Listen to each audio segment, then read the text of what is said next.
ونعوذ بالله من شرور أنفسنا ومن سيئات أعمالنا من يهده الله فلا مضل له ومن يضلل فلا هادي له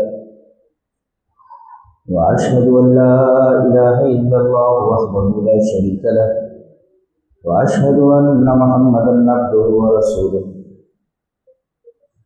يا أيها الذين آمنوا اتقوا الله حق تقاته ولا تموتن إلا وأنتم مسلمون يا أيها الناس اتقوا ربكم الذي خلقكم من نفس واحدة وخلق منها زوجها وبث منهما رجالا كثيرا ونساء واتقوا الله الذي تساءلون به والأرحام إن الله كان عليكم رقيبا يا أيها الذين آمنوا اتقوا الله وقولوا قولا سديدا يصلح لكم أعمالكم ويغفر لكم ذنوبكم ومن يطع الله ورسوله فقد فاز فوزا عظيما أما بعد فإن خير الحديث كتاب الله وخير الهدي هدي محمد صلى الله عليه وسلم وشر الأمور محدثاتها وكل محدثة بدعة وكل بدعة ضلالة الضلالة في النار أعوذ بالله من الشيطان الرجيم بسم الله الرحمن الرحيم الرحمن الرحيم مالك يوم الدين حضرات علماء کرام، محترم بزرگوں، نوجوان بھائیوں، پیارے بچوں، پردانشین اور خطبہ مسنونہ کے بعد میں نے سورہ فاتحہ کی 2 آیتیں تلاوت کی۔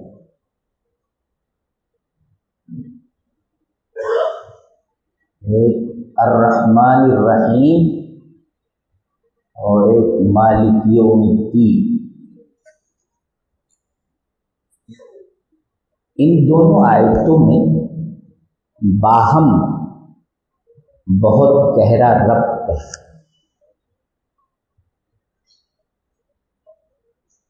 دونوں میں بہت ڈیپ کنیکشن ہے، تعلق ہے، اور یہ قرآن حکیم کے مزاج ہے کہ جہاں ترغیب کو ذکر کرتا ہے وہاں ترہیب کا ذکر ضرور کرتا ہے، یعنی جہاں جنت کا تذکرہ کرتا ہے وہاں جہنم کا تذکرہ کرتا ہے، جہاں رحمت کا تذکرہ کرتا ہے وہاں عذاب کا تذکرہ کرتا ہے۔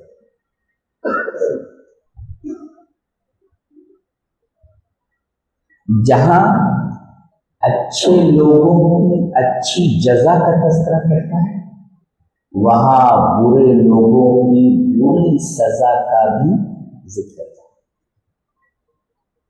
ایسا کیوں کرتا ہے؟ تاکہ لوگ اچھائی کی طرف راغب، یہ ترغیب، اور برے کاموں سے ڈر کر بچیں، یہ ترہیب۔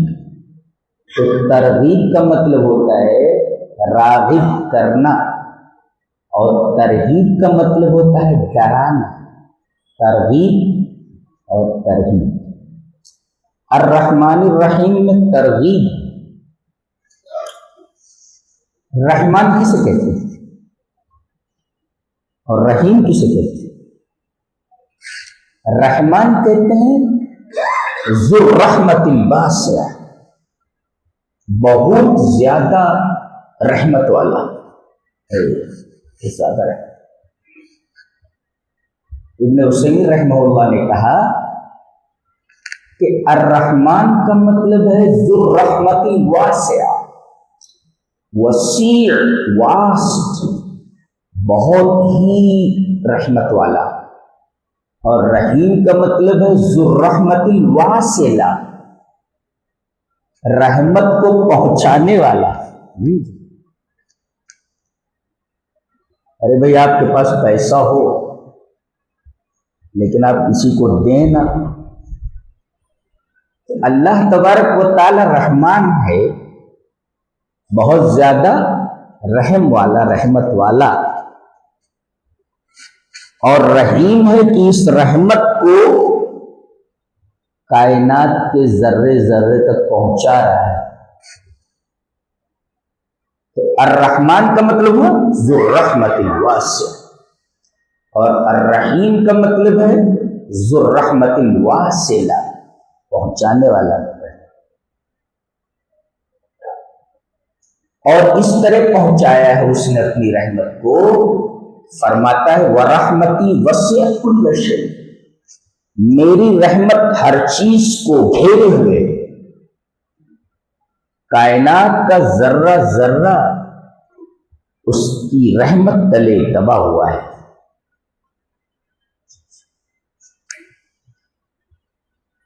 رحمان یہ لفظ یا تو تنہا آئے گا اور یا صفت کے ساتھ آئے گا، تو اسی رحیم کی صفت کے ساتھ آئے گا، ورنہ اور کسی صفت کے ساتھ نہیں آتا ہے. جی قرآن میں دیکھیں، عزیز الغفور، عزیز الوہاب،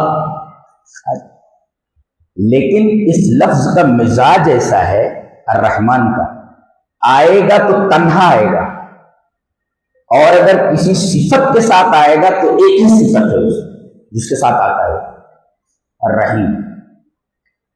الرحمن علم القرآن، دیکھو تنہا آیا ہے وہ، اور صفت کے ساتھ آئے گا تو ایک ہی صفت کے ساتھ آئے گا رحیم. الرحمن الرحیم، الرحمن الغفور، الرحمن الغفار، الرحمن القہار، یہ کسی صفت کے ساتھ نہیں آتا ہے.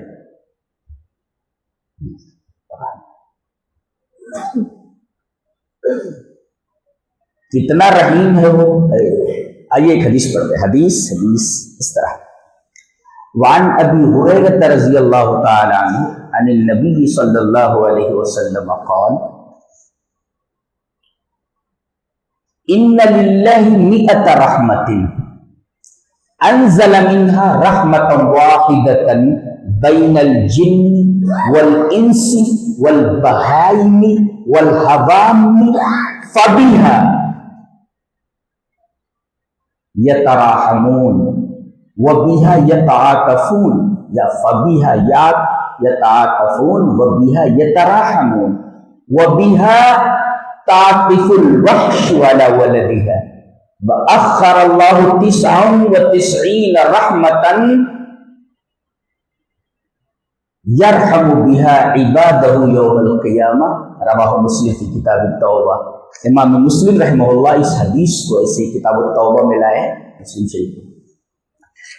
حضرت ابو ہریرہ فرماتے ہیں کہ نبی کریم صلی اللہ علیہ وسلم نے ارشاد فرمایا کہ اللہ تبارک و تعالی نے رحم کے 100 حصے کیے. ایک بات ذہن نشین رہے کہ ایک اللہ کی صفت ہے رحمت، وہ مخلوق نہیں ہے جی، اور ایک رحمت ایسی ہے جس کا تعلق مخلوق سے ہے، تو مخلوق ہے. اسی مخلوق رحمت کے اللہ نے 100 حصے فرمائے، 100 حصے، اور ایک حصہ جنوں کو دے دیا، انسانوں کو دے دیا، چوپایوں کو دے دیا، کیڑے مکوڑوں کو دے دیا، حوام کیڑے مکوڑوں کو دے دیا. اللہ، ایک حصہ رحمت کا جنوں کو، انسانوں کو، جانوروں کو، کیڑے مکوڑوں کو، تمام مخلوقات کو ایک حصہ دے دیا گیا. تو جانور اپنے بچے کے اوپر مہربانی کرتا ہے، یہاں تک کہ گھوڑا چوپایا اپنے بچے کے اوپر پیر نہیں رکھتا ہے جان بوجھ کر جی۔ اور ماں صرف ایک حصہ رحمت کا ملا ہے اور بھی سب کو، تو ماں اپنے بچے کے لیے کیا کیا نہیں کرتی۔ سردی میں خود گیلی جگہ پہ سو جائے گی مگر اسے خشک جگہ پہ سلائے گی۔ بچے کو کوئی تکلیف ہو جائے رات رات بھر سے نیند نہیں آئے گی۔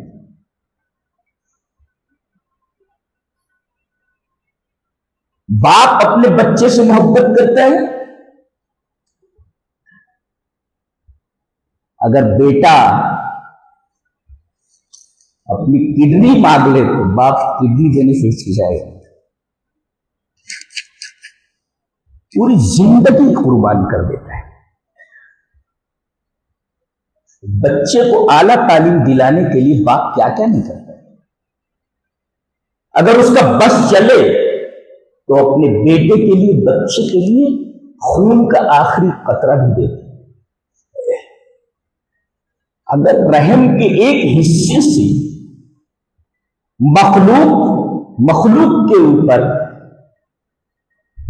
اس قدر مہربان ہوتی ہے تو بتاؤ جس نے 99 حصہ اپنے پاس رکھا ہو وہ کتنا رحیم ہو۔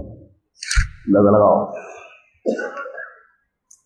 تو سمجھ میں آ رہا ہے، ایک حصے کی وجہ سے آپ اپنے بچے کے لیے سب کچھ قربان کرنے کے تیار ہیں، اور جس کے پاس 99 حصہ ہو وہ کتنا رحیم، کتنا مہربان اور کتنا کریم ہوگا، اور کریم ہے آپ اندازہ نہیں لگا سکتے۔ محبت دیکھو اس کو کیا پڑی ہے۔ آپ کے پاس انبیاء بھیج دیے گئے، کتابیں بھیج دی گئی، انبیاء آپ کو سمجھاتے ہیں، کتابیں آپ کو صحیح راستہ بتاتی ہیں، سمجھ میں آئے تو فبیہا، نہ سمجھ میں آئے بھاڑ میں جاؤ۔ لیکن اس کے باوجود اللہ تبارک و تعالی کتنا رحیم ہے۔ ذرا ایک حدیث اور دیکھیں، حدیث اس طرح، وعن ابی ہریرہ رضی اللہ تعالی عنہ قال قال رسول اللہ صلی اللہ علیہ وسلم ينزل ربنا تبارک و تعالی كل ليلة إلى السماء الدنيا يقول من يدعوني فأستجيب له من يسألني فأوتيه من يستغفرني فأغفر له۔ رواہ البخاری فی کتاب الجمعہ۔ حضرت امام بخاری رحمہ اللہ اس حدیث کو ایسی ہی بخاری شریف کتاب الجمعہ میں لائے ہیں کہ اللہ تبارک و تعالی، حضرت ابو ہریرہ فرماتے ہیں کہ نبی اکرم صلی اللہ علیہ وسلم نے ارشاد فرمایا کہ اللہ تبارک و تعالی ہر رات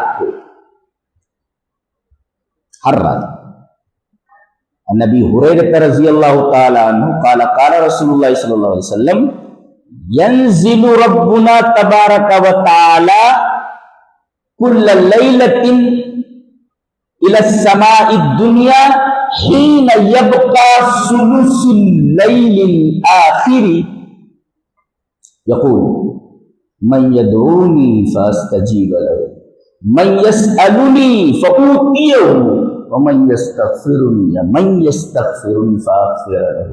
بخاری کی کتاب الجمعہ۔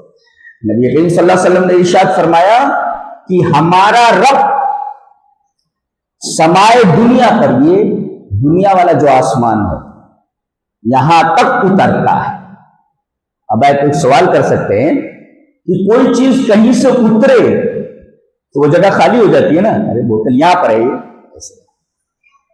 اب اگر اس کو اتاریں تو یہ جگہ خالی ہو گئی کہ نہیں؟ لیکن اللہ تبارک و تعالیٰ کا نزول عجیب نزول ہے، اور وہ بھی نزول حقیقی ہے۔ حاضر نزول نزول حقیقی ہے، یلیق بجلالی و کمالی، اللہ کے لائق ہے وہ اترنا، اللہ کے جلال کے لائق ہے، اللہ کے کمال کے لائق ہے کہ اترتا ہے مگر عرش خالی نہیں ہوتا۔ آپ سوچ سکتے ہیں اللہ اترتا ہے مگر عرش خالی نہیں ہوتا۔ آپ کسی چیز کو اتاریں، اگر اس کو اتاریں اگر نیچے تو یہ جگہ خالی ہو جائے گی، رحمان کا ہے، اللہ کا ہے، عرش پر مستوی ہے، اور رحمان والا عرش استوا، لیکن سمائے دنیا تک نزول کرتا، عرش خالی نہیں ہوتا۔ نزول کا یہ طریقہ سمجھ سے باہر ہے، اور ہم اس کیفیت کو بلا تحریف، بلا تشبیہ اور بلا تعطیل، بلا تعویل مانتے کہ وہ اترتا ہے اور حقیقت میں اترتا ہے۔ حاضر نزول، نزول حقیقی۔ بعض لوگوں نے کہا کہ اللہ کی رحمت اترتی، یہ تعویل ہے، ہم اس کو نہیں مانتے، یہ تعویل غلط ہے۔ اللہ تبارک و تعالی نازل ہوتا ہے، نزول کرتا ہے۔ بعض لوگوں نے کہا اللہ نازل نہیں ہوتا، اترتا نہیں، اس کی رحمت اترتی، یہ تعویل ہے، یہ صحیح نہیں ہے، غلط ہے۔ حاضر نزول، نزول حقیقی ہے، یہ نزول نزول حقیقی ہے، حقیقت میں اترتا ہے، لیکن عرش خالی نہیں ہوتا۔ اب کیسے اترتا ہے؟ حاضر نزول یلیق بجلالہ وکمالہ، یہ نزول اس کی شان کے مطابق، اس کے جلال کے مطابق، اس کے کمال کے مطابق ہے۔ کیفیت کیا ہے معلوم نہیں، اس لیے کہ بہت ساری چیزیں ایسی ہیں جو عقل سے ماورا ہیں، عقل ان کا احاطہ نہیں کر سکتی، عقل ان کا احاطہ نہیں کر سکتی۔ بہت ساری چیزیں عقل کی سمجھ میں نہیں آتی، عقل نہیں سمجھ پاتی، ادراک نہیں کر سکتی۔ تو اترتا ہے سمائے دنیا تک، کیا بولتا ہے؟ آواز دیتا ہے، کہتا ہے کون ہے جو مجھے پکارے، مجھ سے دعا کرے، میں اس کی دعا قبول کروں۔ کون ہے جو مجھ سے کچھ مانگے، میں اسے دے دوں۔ اور کون ہے جو مجھ سے اپنی گناہوں کی معافی مانگے، میں اسے معاف کر دوں۔ اور یہ روز ہوتا ہے، روز اترتا ہے۔ کب اترتا ہے؟ جب رات کا تہائی حصہ ہوتا ہے، حین یبقی سلسلہ، the last 1/3 of the night remains. The last 1/3 of the night remains. جب رات کا آخری ایک حصہ، 1/3، ایک تہائی، آخری ایک تہائی حصہ رات کا باقی رہتا ہے، تب اترتا ہے۔ اس وقت تو سوئے رہتے لوگ، وہ پکارتا ہے کہ کون ہے جو مجھے پکارے، مجھ سے دعا کرے، میں اس کی دعا قبول کروں۔ کون ہے جو مجھ سے کچھ مانگے، مجھے دے دوں۔ کون ہے جو مجھ سے اپنے گناہوں کی معافی مانگے، میں اس کی خطاؤں کو معاف کر دوں، ان کے گناہوں کو معاف کر دوں۔ ایسا کیوں کرتا ہے؟ اسے سمائے دنیا تک آنے کی کیا ضرورت ہے، اور یہ آواز لگانے کی کیا ضرورت ہے؟ بندوں سے محبت ہی تو ہے اللہ، یہ محبت ہے اللہ کی، یہ بندوں کے تئیں، اور بندہ ہے اسے رب کی عظمت کا، اس کی قدر کا احساس ہی نہیں ہے۔ وما قدر اللہ حق قدر ہی، وہ کہتا ہے کہ کچھ دوسرے بھی ہیں جو ہماری حاجت پوری کر سکتے، کچھ دوسرے بھی ہیں جو مشکل کشا ہیں، دوسرے بھی ہیں جو اللہ کے علاوہ ہمیں کچھ دے سکتے۔ ما قدر اللہ کا قدر، انہوں نے اللہ تبارک و تعالیٰ کی قدر، اس کی عظمت نہیں سمجھی، نہیں جانا۔ تو یہ ہے الرحمن الرحیم، کہ 100 حصے رحمت کے کیے، 99 حصہ اپنے پاس رکھ لیا، کائے کے لیے؟ حدیث کے آخری ٹکڑے میں بتایا گیا یرحم بیا عبادہ یوم القیامہ، اپنے بندوں کے اوپر اسی 99 حصے رحمت کی وجہ سے وہ رحم کرے گا قیامت کے دن۔ اچھا، رحم کن پر کرے گا؟ ایک آدمی کے اوپر رحم نہیں ہوگا، جی مشرک کے اوپر، جو شرک کر کے گیا ہے اس کے اوپر اللہ کی رحمت نہیں، اس پر کوئی کمپرومائز ہی نہیں ہے۔ جی یہ ایک ایسی چیز ہے، ان اللہ لا یغفر ان یشرک بہ ویغفر ما دون ذلک لمن یشاء، اللہ شرک کرنے والے کو نہیں بخشے، اس کے علاوہ سارے گناہ اس کی مشیت پر موقوف ہے، اگر چاہے گا تو بخش دے گا، اور نہیں چاہے گا تو سزا دے گا۔ جی شرک پر کوئی کمپرومائز نہیں، اور یہ تو اللہ کا معاملہ ہے کہ اگر کوئی شرک کر کے گیا ہے تو اسے معاف نہیں کرے گا، اور رسول بھی اسے اپنی سفارش کے دائرے میں نہیں لائیں گے، رسول بھی اس کی سفارش نہیں کریں گے۔ دلیل یہ حدیث پاک۔ وعن ابی ہریرہ رضی اللہ تعالی عنہ قال قال رسول اللہ صلی اللہ علیہ وسلم لکل نبی دعوت مستجابہ فتعجل كل نبي دعوته واني اختبأت دعوتي شفاعة لامتي يوم القيامة فهي نائلة ان شاء الله من مات من امتي لا يشرك بالله شيئا رواه مسلم في کتاب الایمان۔ حضرت ابو ہریرہ فرماتے ہیں کہ نبی اکرم صلی اللہ علیہ وسلم نے ارشاد فرمایا کہ ہر نبی کی ایک دعا مستجاب ہوتی ہے۔ اللہ نے بہت سارے انبیاء کرام دنیا میں بھیجے، ہر ایک کی بہت ساری دعائیں قبول، سب کی دعائیں قبول فرمائیں، لیکن اور بعض دعائیں قبول نہیں ہیں۔ جی ہمارے نبی کی بھی بہت ساری دعائیں قبول نہیں ہوئی ہیں جی، لیکن ایک دعا اللہ نے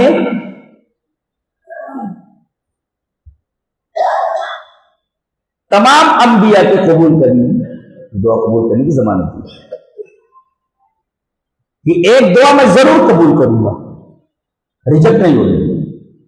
نبی اکرم صلی اللہ علیہ وسلم فرمایا تمام انبیاء کرام نے وہ دعا دنیا ہی میں مانگی، لیکن میں نے وہ دعا بچا کر رکھی ہوئی، دنیا میں میں نے وہ دعا نہیں مانگی، میں قیامت کے دن وہ دعا مانگوں گا۔ کس کے لیے؟ اپنے امتیوں کی سفارش کے لیے۔ ظاہر ہے کہ وہ دعا گارنٹیڈ ہے، قبول ہونے والی ہے، قبول ہوگی۔ اب سارے امتی خوش ہو گئے کہ بھئی نبی اکرم صلی اللہ علیہ وسلم سفارش کریں گے اور ہم سب بخش دیے جائیں گے۔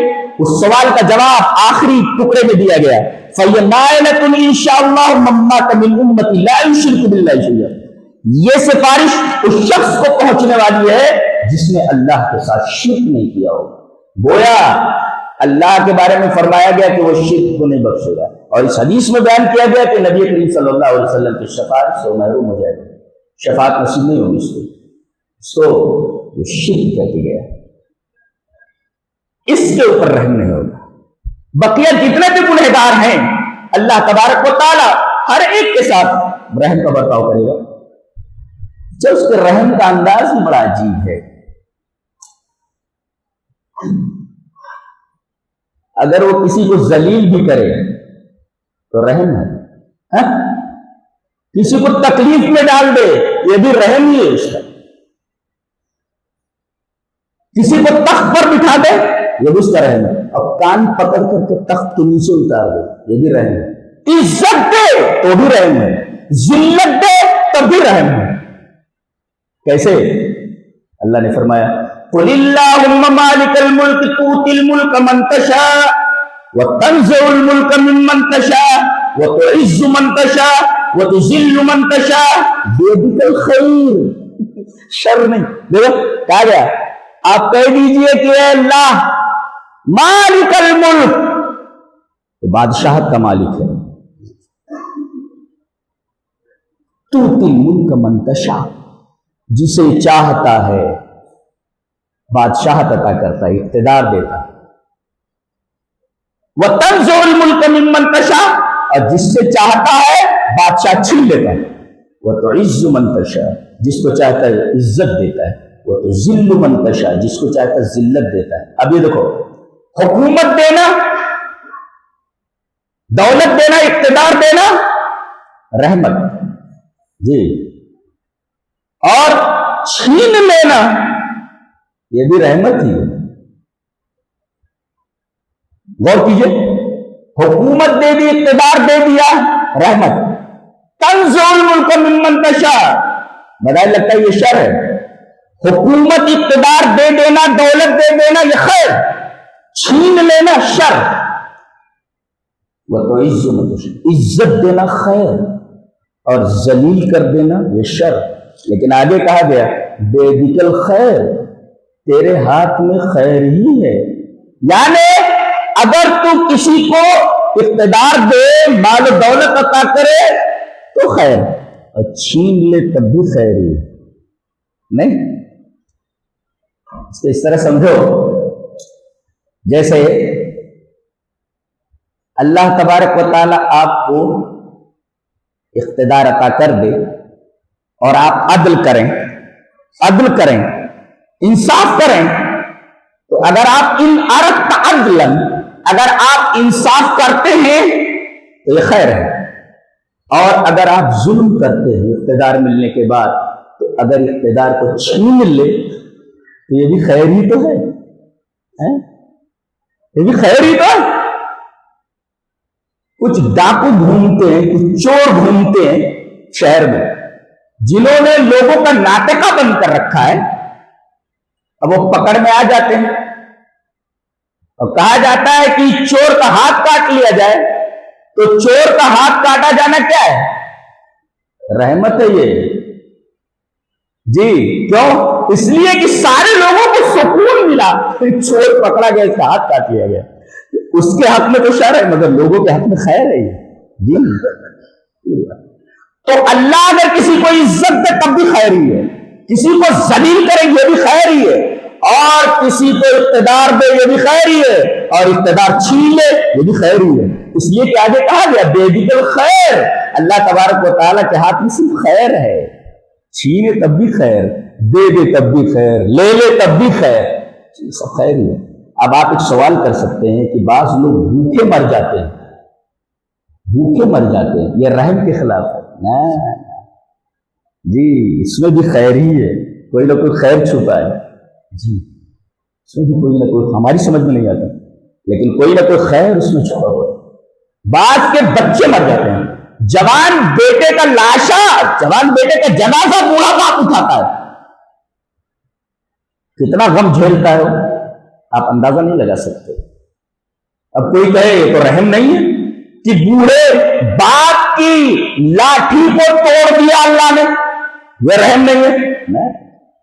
یہ بھی رحم ہی ہے، یہ خیر ہی ہے، ہماری سمجھ میں نہیں آیا، اس لیے کہ اللہ کے ہاتھ میں صرف خیر ہے، شر کو اس کی طرف منسوب نہیں کیا جاتا، لا ينسب الشر الیہ، اس کی طرف شر منسوب نہیں کیا جاتا جی۔ الرحمن الرحیم، رحمان ہے اور رحیم، اور اس کے بعد کہا جا رہا مالک یوم الدین، اس لیے کہ جب بندے نے یہ دیکھا ارے اللہ تبارک و تعالیٰ کے پاس 99 حصے رحمت کے ہیں، ماں ایک حصے رحمت پانے کی وجہ سے اپنا سب کچھ قربان کر دیتی ہے، ساری غلطیاں اپنے بچے کی معاف کر دیتی ہے، تو 99 حصہ رحمت کا جس کے پاس ہو تو اب کیا کرنا ہے؟ گناہ پر گناہ کیے چلے جاؤ، خود گناہ کرو بخش دیے جاؤ گے۔ آدمی پھول گیا، پھول ہے، اور عربی کا محاورہ ہے من انتفخ طارا، جو پھول جاتا ہے وہ اڑ جاتا ہے، غبارے کو دیکھو پھلا دیا جائے تو وہ اڑ جاتا ہے، من انتفخ طارا، جو پھول گیا وہ اڑ گیا۔ 99 حصے رحمت اللہ کے پاس ہے، ارے اب ہم کو معاف کیا جانا ہی، اللہ ہمیں معاف کر دے گا، تو آج بندہ پھول گیا، اللہ کہہ رہا پھول نہیں اڑ جائے گا۔ مالک یوم الدین، تیرے تمام کرتوتوں کے حساب کتاب کے لیے ایک دن مقرر ہے۔ تو وہ جو ترغیب تھی جس سے پھول گیا تھا، مالک یوم الدین نے اس غبارے کی ہوا نکال دیے، اوقات میں رہے، اوقات میں رہے۔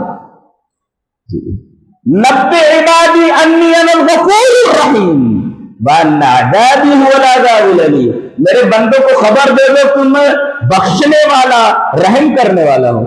نبئ عبادی انی انا الغفور الرحیم، میں بخشنے والا ہوں، رحم۔ اب بندہ پھول گیا، اب غبارے سے ہوا نکال دی گئی، وان عذابی هو العذاب الالیم، میرا عذاب دردناک عذاب ہے، تاکہ جو پھولا غبارہ، غبارے کی ہوا نکال دی گئی، اپنی اوقات میں رہے۔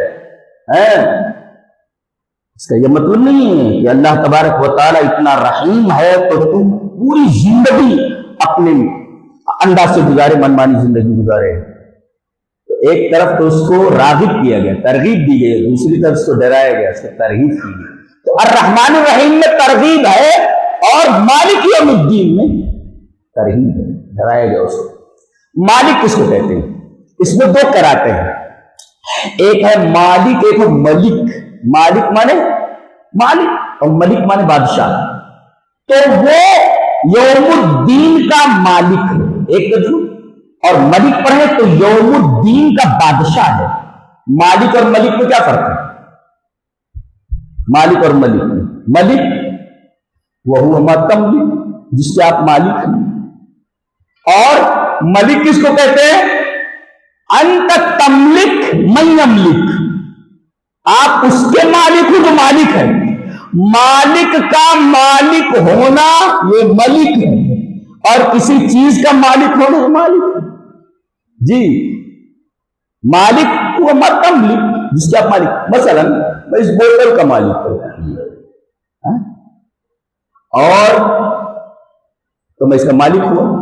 اور بادشاہ کس کو کہتے ہیں؟ بادشاہ کا مطلب مالک کا جو مالک ہے، اللہ سے بادشاہ کہتے ہیں۔ اسی وجہ سے اس کی دوسری تعریف نہیں کر سکتے ہیں کہ مالک کہتے ہیں جو اپنی ملکیت میں جس طرح چاہے تصرف کرے۔ آپ بول نہیں سکتے ایسا کیوں کر رہے، میری چیز ہے نا، میں جس طرح چاہے تصرف کروں۔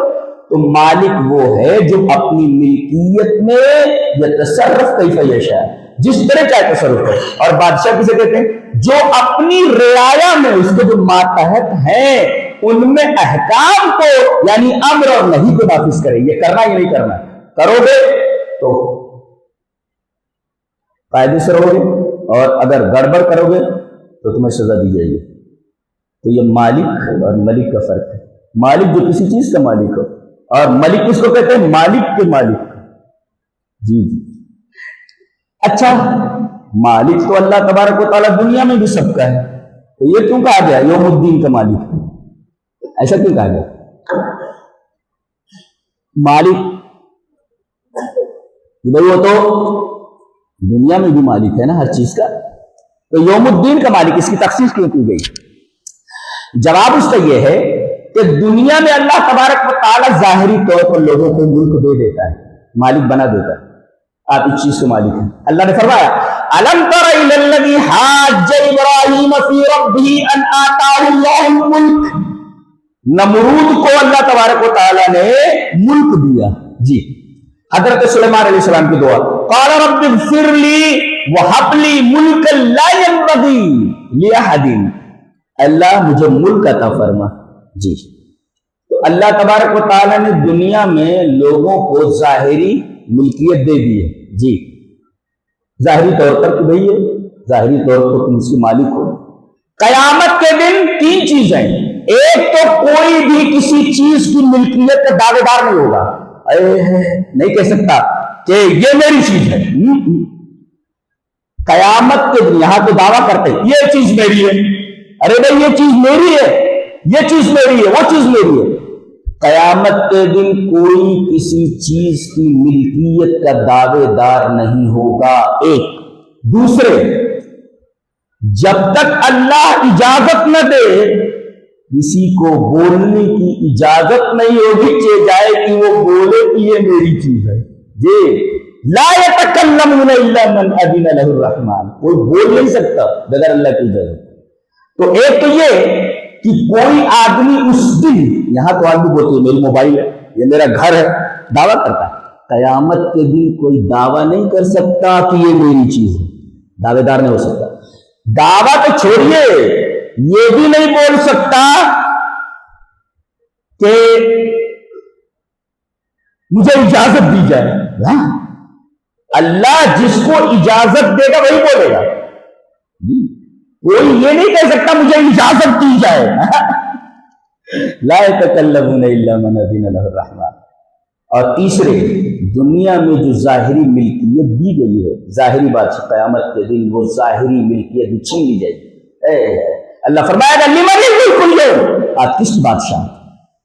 اللہ نے فرمایا یوم لا تملک نفس لنفس شیئا والامر یومئذ للہ۔ اس دن یہ لا لام اور نکرہ ہے، نکرہ تحت النفی آئے تو عربی کا قاعدہ ہے کہ عموم کا فائدہ دیتا ہے۔ یوم لا تملک نفس لنفس شیئا، کوئی آدمی کسی ایک چیز کا بھی مالک نہیں ہوگا، ظاہری چیز کا۔ یہاں ظاہری چیز کے مالک ہیں، ظاہری طور پر مالک ہیں چیزوں کے، اللہ نے بنایا ہے ان کو، لیکن قیامت کے دن ظاہری طور پر بھی کوئی کسی چیز کا مالک نہیں ہوگا۔ حقیقت میں تو دنیا میں بھی کسی چیز کا کوئی مالک نہیں ہے، حقیقی مالک تو رب ہے نا۔ ساری چیزیں تو اسی کی دی ہوئی ہیں. اسی وجہ سے اللہ فرماتا ہے میری راہ میں خرچ کرو جو میں نے دیا ہے. یہ بولتا اللہ مما رزقناہم، جو ہم نے ان کو روزی دی ہے اس سے خرچ کرے. دیا ہوا میرا ہے تو دنیا میں جو کچھ دیا ہوا ہے حقیقت میں اسی کا دیا ہوا، لیکن اس کی رحمت ہے کہ اس نے تم کو اس کا مالک بنا دیا ظاہری طور پر. قیامت کے دن یہ ظاہری ملکیت بھی نہیں رہے گی. جی ظاہری ملکیت بھی نہیں رہے گی، چھین لی جائے گی. کوئی بول نہیں سکتا کہ یہ چیز نہیں. کپڑا تک بدن پہ نہیں ہوگا، سب ننگے کھڑے ہوں گے. اٹھائیں گے تو سب ننگے ہوں گے.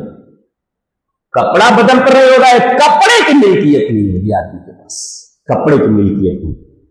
ننگا ہوگا آدمی قیامت کے دن. اٹھے گا تو بدن پر کپڑا تھوڑی ہوگا. وہ کفن تو کب پر ختم ہو جاتا ہے، سڑ گل جاتا ہے. اٹھے گا تو جیسے پیدا ہوا تھا، اللہ نے فرمایا وَلَقَدْ جِئْتُمُونَا فُرَادَىٰ كَمَا خَلَقْنَاكُمْ أَوَّلَ مَرَّةٍ. تم سب کے سب ہمارے پاس آنے والے ہو جیسا تم پہلی مرتبہ پیدا ہوئے ہو. ننگے پیدا ہوئے تو ننگے ہمارے سامنے آنے والے ہو. تمہارے بدن پر ایک کپڑا نہیں ہوگا، ایک کپڑے کی ملکیت نہیں حاصل ہوگی تمہارے پاس. جی یوم لا تملک نفس لنفس شیئا، اس لیے کہ اس دن میں ہی صرف مالک ہوں گا، ظاہری طور پر بھی اور حقیقی طور پر بھی. کوئی کسی چیز کا مالک نہیں. یوم لا تملک نفس لنفس شیئا. اللہ اکبر. اللہ نے فرمایا اس دن جس کے پیچھے تم اپنی زندگی گنوا دیتے ہو کوئی تمہارے کام آنے والا نہیں. ایک نقطہ بڑا پیارا ہے، گرفت ملو ذہن کے. اللہ نے فرمایا یوم یفر المرء من اخیہ وامہ وابیہ وصاحبتہ وبنیہ. کون بھاگے گا آدمی سے؟ یوم یفر المرء من اخیہ، اپنے بھائی سے، وامہ وابیہ، اپنی ماں سے اور اپنے باپ سے، وصاحبتہ، اور اپنی بیوی سے، اور وہ بنی، اپنے بیٹوں سے. اچھا یہ ترتیب بالکل الٹ گئی ہے سورہ معارج میں. غور کریں. یود المجرم لو یفتدی من عذاب یومئذ ببنیہ، وہ تو آخر میں تو پہلے لے آئے گا. دیکھ رہے ہیں آپ؟ غور سے دیکھیں اس آیت کریمہ. یوم یفر المرء من اخیہ وامہ وابیہ وصاحبتہ وبنیہ. بنی میں بیٹے، بیٹے بعد میں. اچھا اب سورہ معارج میں کہا گیا یود المجرم لو یفتدی من عذاب یومئذ ببنیہ. وہ تو آخر میں تو پہلے لے آیا گیا. کیوں؟ اس لیے کہ جرم ثابت ہو چکا ہے. مجرم ہے یہ. ایک ہوتا ملزم، الزام لگایا جانا ہے، اور جب ثابت ہو جائے الزام تو کہتا مجرم. اب مجرم یہ چاہے گا قیامت کے دن کہ یہ میرا بیٹا ہے، بیٹا نہیں بیٹے، لے لو مجھے چھوڑ دو. یود المجرم لو یفتدی من عذاب یومئذ ببنیہ، میرے سارے بیٹے لے لو مجھے چھوڑ دو. آج بہت اچھا موقع ملا ہے جی. کل بیٹے دو گے بچ نہیں سکتے اللہ کے غضب سے. بیٹوں کو نہیں لیا جائے گا اس کے بدلے میں، یا آپ بچ جائے بیٹوں کو. تو یود المجرم لو یفتدی من عذاب یومئذ ببنیہ وصاحبتہ، بیوی لے لو. بیٹوں کے پیچھے پوری زندگی لگا دیتا ہے، اور اس کے بعد پھر نمبر ہے محترمہ کا. ان کے پیچھے ان کی شاپنگ کراتے کراتے آدمی تھک جاتا ہے. تو یہ بیٹے ہیں، ان کے پیچھے قربانیاں کرتا رہتا ہے، اور اس کے بعد یہ محترمہ ہے، ان کا تذکرہ نمبر 2 پر ہے. یود، بندہ کہے گا میرے رب میرے بیٹے کو لے جا مجھے چھوڑ دے. اچھا میری بیوی کو لے جا مجھے چھوڑ دے. وصاحبتہ، بیوی کو لے جا چھوڑ دے مجھے. واخی، میرے بھائی کو لے لے. وراثت لینے کے لیے تو جیسے باپ مرتا ہے بھائی ہاتھ چڑھا کر کے آ جاتا ہے. کتنا ہوا میرا، ہاتھ چڑھا گیا. آدمی بولے گا میرے بھائی کو لے جاؤ. ارے کہے گا ان سب کو دینے کے بعد بھی میں چھوٹ نہیں رہا. وہ فصیلتی التی تؤوی، میرے پورے خاندان کو لے جا، میرے رب مجھے چھوڑ دو. میرے پورے خاندان کو نہیں، یہ بھی نہیں چلیں گے. ومن فی الارض جمیعا ثم ينجیہ، دنیا کی ساری چیزیں لے لے مجھے چھوڑ دے. ومن فی الارض جمیعا، فی الارض نہیں جمیعا، all of them,